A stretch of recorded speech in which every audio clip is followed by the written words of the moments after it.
Happy birthday to my baby. Hello everyone, আসসালামু আলাইকুম। It's me নিসা তামান্না। এটা হচ্ছে তায়ানের বার্থডে ব্লগ পার্ট 2। এই সুন্দর কিউট কেকটা আমি জিনাস কেক স্টুডিও পেজ থেকে অর্ডার করেছিলাম। যেহেতু থিমটা ছিল বেবি বস, তাই কেকটা আমি বেবি বস অর্ডার করেছিলাম। আর এদিকে নাইম একা একা হাতে সব কাজ করছে, মানে ও এই বার্থডে হ্যাপি বার্থডে ডেকোরেশন সব নিজ হাতে করছে। So yeah, it's the final look. অনেক সুন্দর হয়েছে সাজানোটা। আমার ছেলে কিছুদিন যাবত অনেক বেশি অসুস্থ, তাই আমি ওর যে একটা সিঙ্গেল সুন্দর করে পিকচার তুলবো সেটা পারি নাই।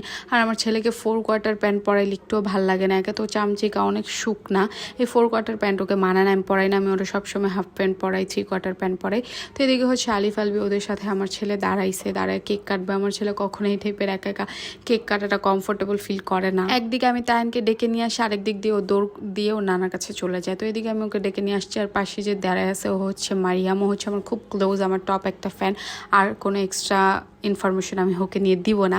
তারপর এখানে আমরা সবাই মিলে কেকটা হ্যাপি বার্থডে করে কাটিং করে ফেলি। আলিফ তো টু মাচ অ্যাক্টিভ, মাশাআল্লাহ। আল্লাহ ওকে নিয়ে খায়ার দেখ, আল্লাহর ব্রেন আরো বেশি বাড়ায় দেখ। মানে ওকে আমি যত বেশি দেখি তত বেশি ইমপ্রেসড হয়ে যাই, মাশাআল্লাহ। এই প্রথম আমার ছেলে কোনো কেক এত বেশি পছন্দ করছে, আর ও নিজে এই কেকটা এই প্রথম কোনো বার্থডেতে আমার ছেলেকে আমি কেক খাইতে দেখছি। ও কখনো কেক টেক খায় না, এবার প্রথম ও কেক খাইছে, মাশাআল্লাহ। আর এদিকে আমি সবাইকে ছোট ছোট করে কেক খাওয়াই দিতেছিলাম।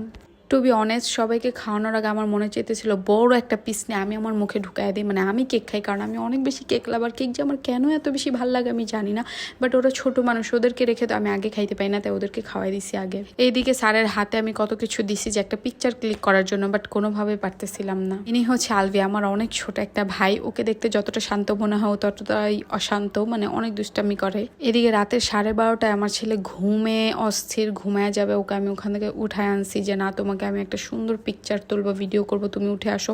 তারপর ওরে দেখলে বুঝেই যেতেছে ওর যে কি পরিমাণ ঘুম পাইছে।